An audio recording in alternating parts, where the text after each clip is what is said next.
heroism. It's the pursuit of two ideals, excellence and a higher purpose. This noble mission is not just found in Hollywood. It's a game changer for businesses devoted to it. Almost all business owners launch their company to make a difference in the world around them. Join us on the Heroic Experience as we talk with business owners, senior leaders, and established entrepreneurs so that you too can elevate your business to heroic success. Now, here's your host, John D. Hanson. Welcome back to the Heroic Experience. We are grateful to be sponsored by Kaufman Media, digital signage solutions, and far more. Check out their website, kaufmanmedia.com. That's spelled COFFMAN media.com. Happy to have Nick Glimsdahl back in studio with us, repeat guest. He is a podcast host, author, and director of contact center solutions at VDS. Welcome back to the show, Nick, and I know you are just chock full of awesome client stories, especially in the customer experience space. We'd love to hear those in the first segment. Welcome back to the show. Yeah, thanks for having me, John. I appreciate it. Yeah, good to have you back. So what are some wow stories of clients you've worked with, either through VDS or through public speaking or through your customer experiences? What are some that come to your mind? Man, there's so many when it comes to customer experience. You try to figure out, usually the ones that come to mind immediately are the worst ones.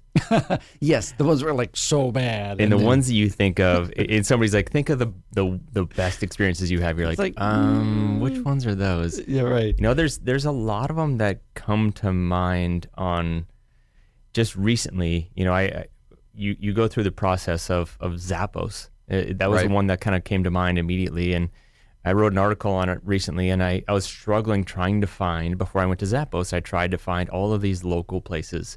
And it was like the porridge that was too cold and too hot, and then the one that was just right. And that just right one was Zappos. And because I did spend time and waste time at all these other places, and unfortunately I didn't find what I was looking for, I had just interviewed somebody from Zappos, and I was like, well, I might as well give this thing a try. It's free delivery and free returns up to 365 days. Right. And so I ordered 4 or 5 different pairs of black boots that I was looking for throughout the winter because I didn't have a pair. And actually, I liked 3 of them. And I started going through, and I was like, okay, well, let me walk around the house and figure out which one. And they all were good, but one stood out to me. And so I went back, and I boxed them all up, and I returned them. And it was so easy. I didn't have to interact with them because it was effortless. And that's all I want at the end of the day is for people to appreciate my time, give me the avenue to try stuff on as needed, return it at no cost, right? And throughout the whole process, you're reducing so much friction. Yes. And you're giving me my time back. Yes. And I loved it. Yes. Yeah, I gave a presentation last week, and particularly the generation Gen X, and even millennials. So Gen Xers and younger, time is of great value to them. I don't even think, well, isn't that true of every generation? No, for 2 reasons. One is for the Gen Xers, they have very busy lives. They have typically married, kids, school, charities, business, personal life. If you have one outside of all that, a lot of irons in the fire. So if you can remove friction and save time, you're enabling them to stay engaged in all of those things are relationship focused too. All of those endeavors deal with whether it's work, personal, family, life, all are relationship based. Millennials and younger, they've grown up with they've grown up with the Amazon era where friction is not supposed to happen. So when you've got that kind of a measure, and Pew Research Group showed that the number 1 consumer group in the world is millennials. They're the largest base. So for those of you that have a business of any size, it doesn't matter if you're B2B, but especially if you're B2C, this is the bulk of your base and will be only getting younger as time goes forward. What do you think from that, your takeaway then, when you're talking about friction and convenience and giving me my time back? How could that apply in a B2B type business? Well, let's just think of something as simple as HVAC. HVAC, I don't want a window of 8 a.m. to 5 p.m. Right. in a week from now. Right. I don't have time. I got kiddos. I got a full-time job. I got the podcast. Right? You go out and speak. I don't have time to have that window. And just because it's not convenient for them, just because it's not convenient for them doesn't mean it shouldn't be convenient for me. Right. And so I would say reduce that time, find a better way to improve the process and the organization and the project management on the back end so I don't have to feel that. Give me a 30-minute window. Give me an hour window max so that I know when I have to be there, and then stand by that. It's the same if I bring it back to like healthcare. The one thing that drives me nuts is I book something out a year in advance or whatever it is for my annual checkup, and then I wait. And I sit there and I wait, and I don't feel known and valued. And I'm like, how do we reduce that friction even outside of the B2B, just in life? And that's the blessing and the curse of being in customer experience, and you feel that, is that every single place that I go to, every interaction that I feel, I'm like, was this a good experience and was this a bad experience, and how do I improve it? Yeah. And I think because we can see on both sides of it, both the provider side and the consumer side, we can feel both worlds. We understand the demands and the pressures in both. But at the end of the day, it's the person paying the money that you really need to make sure you're doing as best you can of reasonably removing as much friction as possible and engaging outside of that. People expect to wait, not as long as they used to, but they still figure there'll be a little bit of waiting in a process. But if you make them wait so long, well, that just seems unnecessary. And they'll look to others that are, even if they might be a little bit lower, perhaps in review, if their delivery time is better, if it fits their busier schedule, they'll give them a chance. I think I'm noticing this, is that while reviews used to be the gold standard because of Amazon, like 5-star reviews, you got to get that. And companies are working to get that. What people are valuing more and more is their time. How much time is this going to take out of my very busy full day? At the end of the day, if I get what I need, then whether they had 4.1 or a 4.9 didn't really matter. Are you finding that to be true? Yeah, we all are trying to improve our experience. We're all trying to you don't ask for reviews. It's like you don't want forced family fun. You want to create an experience though that the family wants to be together and build a relationship. The same is true with a podcast or a radio show. It's how do you find ways to drive enough experience so that they're going to keep coming back? Okay. Quick question, because we're up against a break. What has been, over the last year, because we're still seeing a lot of changes, what has been the one word you would say that it's top of mind for you personally in the space you work in? What's one thing you're focused on? Compassion.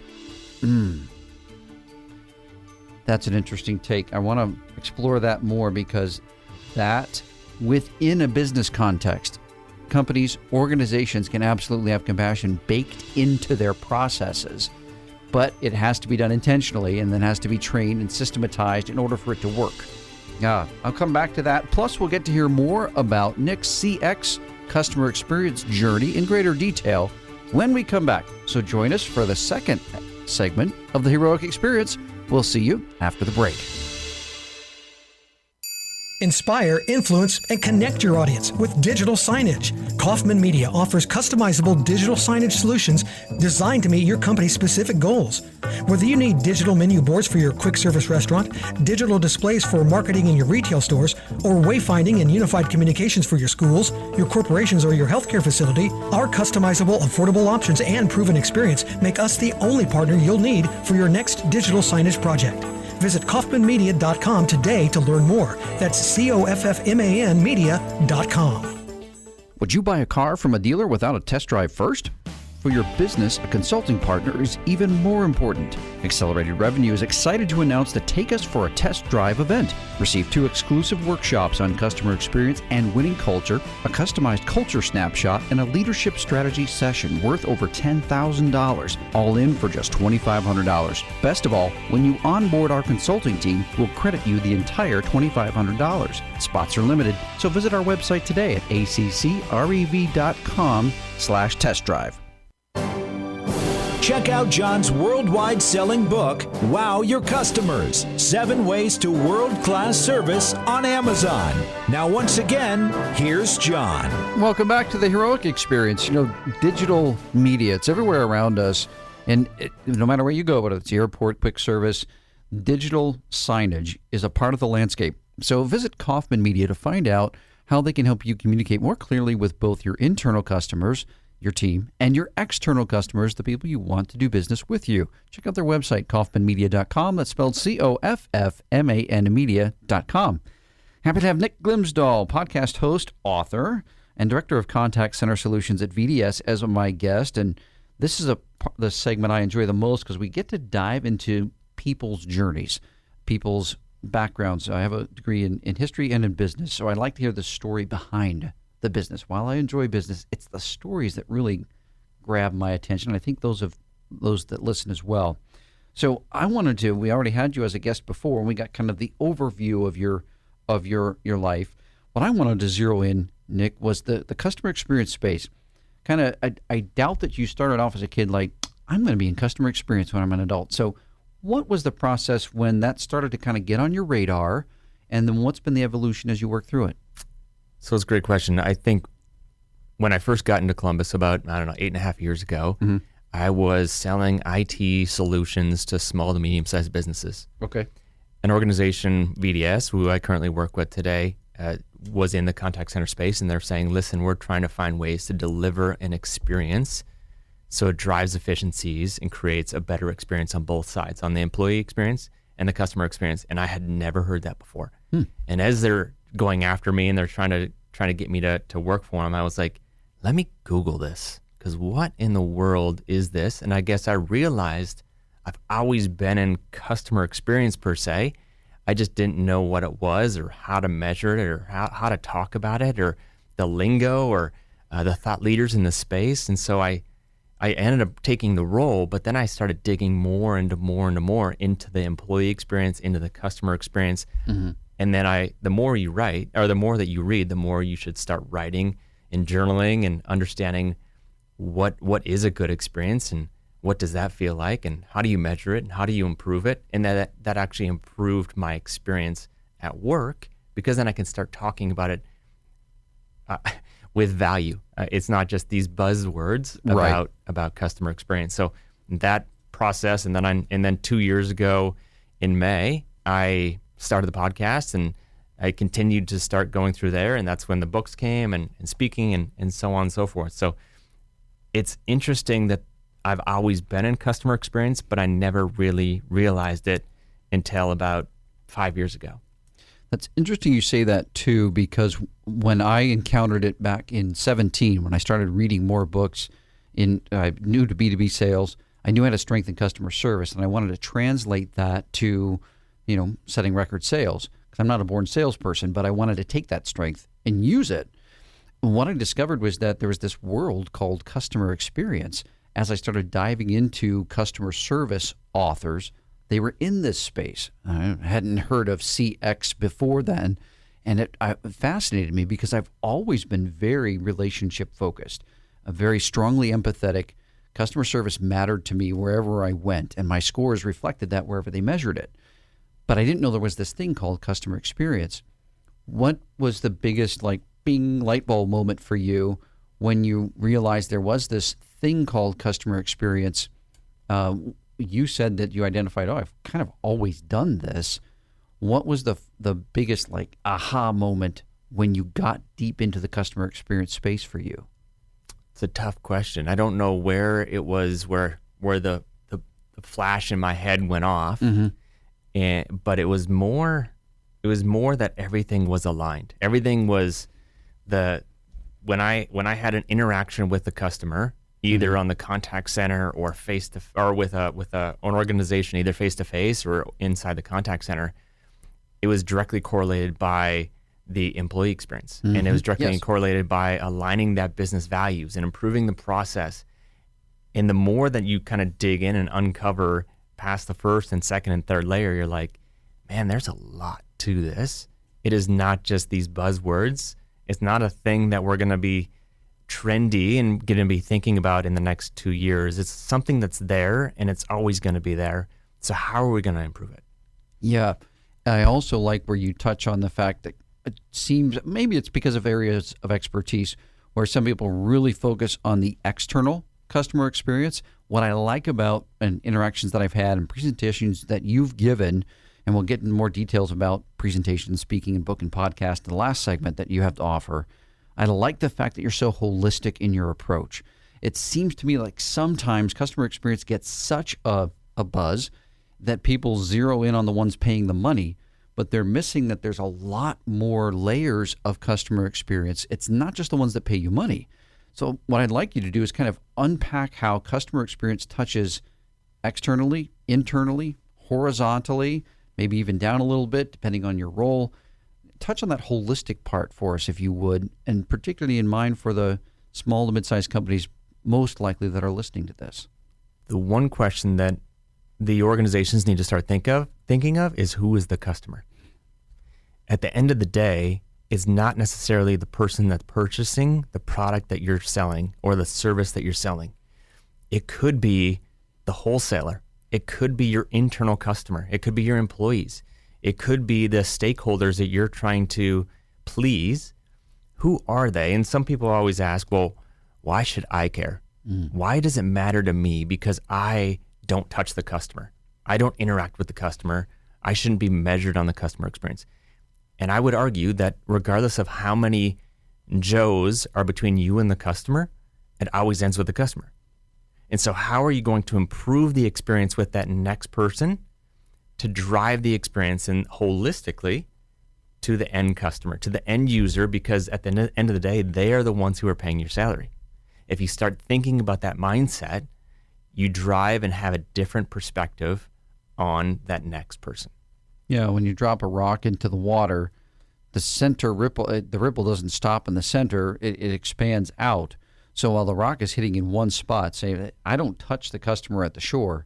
Yeah, but the rock gets dropped in the middle of the lake, and then the ripples extend all the way to the shore. From where the rock gets dropped to the shore is getting that ripple effect, but there's so many ripples in between, like you said, that have to affect the end experience with the one paying the money. What has been maybe we're almost up against another break. What have you done or what have you found that's communicated most clearly to perhaps a business owner or a senior leader, the tie between customer experience and employee experience? Well, the one thing that ties them both is that journey of that customer. If you don't understand what the journey of the customer is from the very beginning to the very end, what is that journey of the customer? What does it feel like? What does it look like? And how do you improve it? And then align that with customer lifetime value. What is the lifetime value of the customer? Is it a 50-cent bike tire nozzle? Or is it the lifetime value of that customer, and it could be $3,564? Right. Yes. Yeah, lifetime. When you look something over a lifetime, and not just because we know it's a relationship economy, not just that person, but who does that person know? Their direct first-degree connections, let alone their secondary connections, are staggering in number. The implication there, take care of one relationship well, and it automatically leads to opportunities with so many others. Well said. All right, we're going to come back for one more segment. We're going to dive deeper into what Nick has to offer, books, speaking opportunities, in his podcast. So be sure to join us back after the break. Did you know that 70% of U.S. residents 12 and older recall seeing digital signage in the past week? Digital signage provides a 35% reduction in perceived wait time with a 30% increase in a customer's in-store browsing time. Kaufman Media offers customizable digital signage solutions designed to meet your company's specific goals.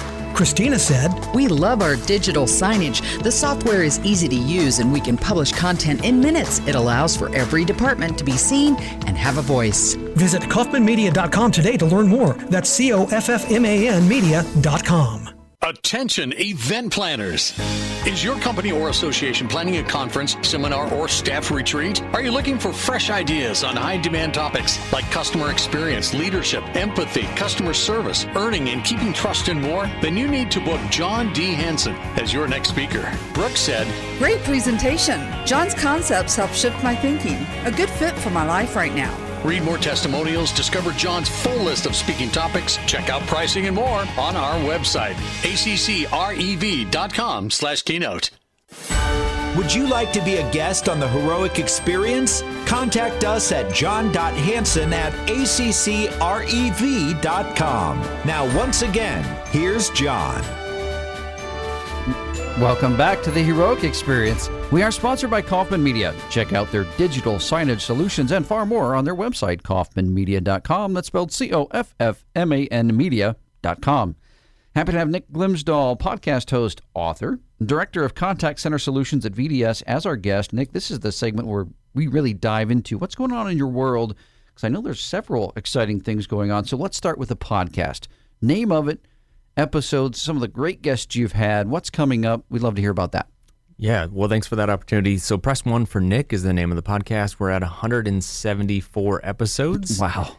So we release one replay every Monday and one new one every Wednesday. So that's been a lot of fun. When some of the guests that I have had is, people like international hostage negotiators, Chris Voss. Yes. There's people who ran Magic Kingdom at Disney, Dan Cockrell, some people who are coming up.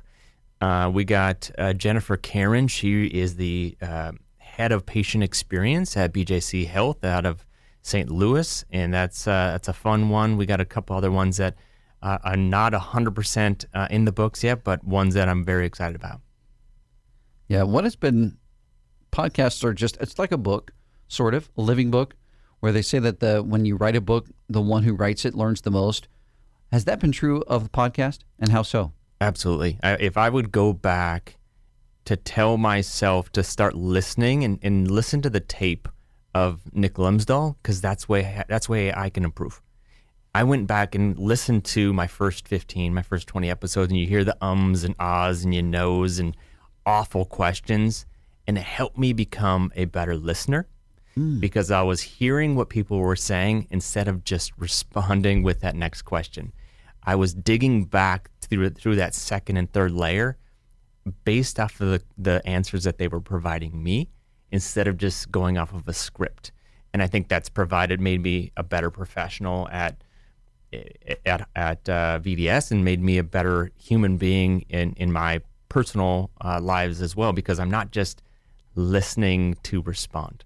I'm listening to understand. Oh, that's a big one. Listening to understand, yes.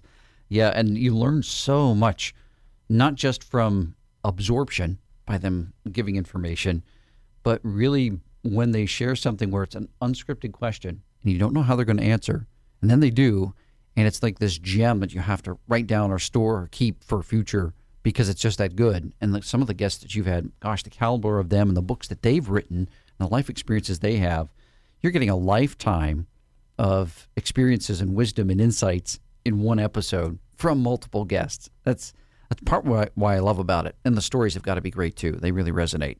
Now you've also got one book out and more books coming. So what's the name of the book? Where can people go to get it? Yeah, so there's 3 books total out and more books coming. So the ones that are coming, or the ones that are out now, are Reasons Not to Focus on the Employee Experience, Reasons Not to Focus on the Customer Experience, and Reasons Not to Focus on the Sales Experience are the newest ones. Okay. And then I do have about 2 to 4 that are on the way that we can't quite talk about, but I am very excited about as well. Yeah. Where can they go to get copies of these books? Yeah, go straight to Amazon. Okay. That's the best way to find it. Okay. And Nick Glimsdahl, do you have your own website for outside of your podcast and your books and working for VDS? Do you have your own website? Yeah, just go to pressonefornick.com, and you can either find it on Google, just search for Press One for Nick, and a plethora of information will pop up. Easily found. Yeah. A cool title, too. All right, so speaking engagements, I had the opportunity to be at one of yours live where you co-presented with a guest that's been on our show before, Jason Anderson, and you two have got such fun chemistry. It is so fun to watch you two present, and you play off of each other so well, and you both have a passion for the customer experience. It just shines through. What have been some speaking engagements you've done, and if people are interested in having you come in to speak on this, how do they go about doing that? Yeah, I've had the opportunity to speak at a handful this year, and it's anywhere from mortgage companies to insurance companies to accounting firms. It's all about, they're really interested in focusing on the customer and the employee and culture and the journey, and it's not necessarily just these buzzwords, but what are you going to do about it? So you know your why, you know your role in that why. Well, you know the journey of the customer. What's your controllables and what's your uncontrollables, and what are you going to do when you have that ability? And the best way to reach out to me is, you can go to LinkedIn, search for Nick Glimsdahl, and shoot me a note there. You can go to my email, which is nicholas@glimsdahl.com. Get a hold of John. He can push you in the right direction as well. Absolutely, I can. There are like 5 things you mentioned. We only have about 3 minutes left, but I want to touch on at least 2 of those. First one, and they're buzzwords. They're so popular. They're so well known. If you Google it, you'll get millions of hits instantly. Culture. So if you were talking to a business owner, how would you encapsulate or put into a nutshell what it is and where the first best place is to start? So culture is not is not a kegerator in the corner. It's not jeans on Friday. It's something that you create purposefully. And you either create it or one will be created for you. You have it, whether it's by default or on purpose. That's right. Yes. Okay. And where would be a good place, like if they had never thought of this before, where should I start with, like, do I approach employees? Do I read? Like, where would be a good first step if I haven't intentionally thought about culture before? So the first thing I would do is sit down and start talking to your people. What's our mission, vision, and values? What are our core values on aligning that experience? And then what's our current state? If you don't know what your current state is, then you can't improve it. Exactly. You can't improve what isn't measured or where you don't know where it even is. True. And what about when you're talking with people, I think there's often a gap that's discovered with what they believe. They have communicated their values or their core mission or their purposes, and then what's actually understood. And there's, like the game of telephone, starts off on one end, by the end it gets to the other end, it's entirely different because it's just lost in translation. Have you found that to be true in companies that start diving into culture? If they are not sitting in with their front line, if they're not asking questions and they're not considering what is a pulse survey and how do I keep that pulse of the organization, and it could be anonymous, hopefully it is, so that they can be honest, then there's going to be a gap. Oh, we have the world's greatest culture because we filled out an application online, we paid the $5,000, and now we're nationally known for our culture. That doesn't make you have a great culture. So how do you understand what you have and then look at it, humble yourself, and then do something about it? That keeps coming up. Do something about it. And both for the external customer and the internal customer. Like when you become aware of something, what are you going to do about it? Just becoming aware of something and being too busy, well, we'll get to that later. You don't get to it later. Either it's a priority. I heard this in social media, read it on social media last week that said, if you change it from I don't have time to it's not important enough for me to do, that changes the perspective on, okay, if it is important enough for me to do it, then I need to put the time to it. I can't say that I don't have enough time. He has enough time to do what they think is important. I thought that was a good takeaway. All right, last one, quick question. What has been one of the most enjoyable topics you've spoken on recently? One of the biggest topics that I've spoken on recently is, it kind of aligns with my mission. It's having fun serving others. So well said. You want to learn more about Nick Glimsdahl, visit his LinkedIn profile. Check out Press One for Nick. Add that to your podcast list. I'm so grateful you were with us, Nick. Thanks for coming back in studio. Be sure to join us back on the Heroic Experience, where we are here to elevate your business to heroic success.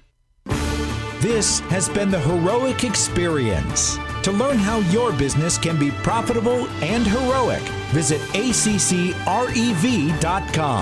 For access to free weekly content, subscribe to the Accelerated Revenue YouTube channel and follow John D. Hanson on LinkedIn. To listen to archived shows, find them on the Accelerated Revenue website under the Resources tab, accrev.com.